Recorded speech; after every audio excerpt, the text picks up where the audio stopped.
Şuşa, Azərbaycanın incisi, Şuşa Qarabağın tacı, Şuşa dağlar gözəli.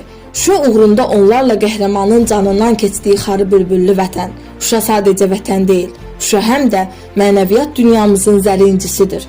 Burada Azərbaycana, Qafqaza, Şərq-Qərb sivilizasiyasına onlarla mötəbər şəxslər göz açmış, xanlar, haqanlar at oynadıb qılınc çalıblar. Şuşa həm də qəhrəmanlıq sənnaməmizin, şanlı şərəfli tariximizin güzgüsüdür və nəhayət Şuşa müasir və gələcək Azərbaycanın sağlam dayağıdır.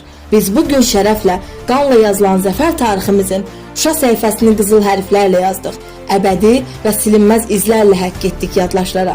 Şuşa həm də dərsdir, oxunulası, öyrəniləsi, ibrət alınası. Şuşa yenə cuşa gəlir, yenə çağlayır. Bağrından Pənah xanlar, Vaqiflər, Natavanlar, bülbüllər, Üzeyir bəylər çıxarmağa can atır. Qədim qayım qədəmlərin yenidən mübarək olsun əziz Şuşam. Kanalımıza abunə olmağı, bəyənib paylaşmağı unutmayın.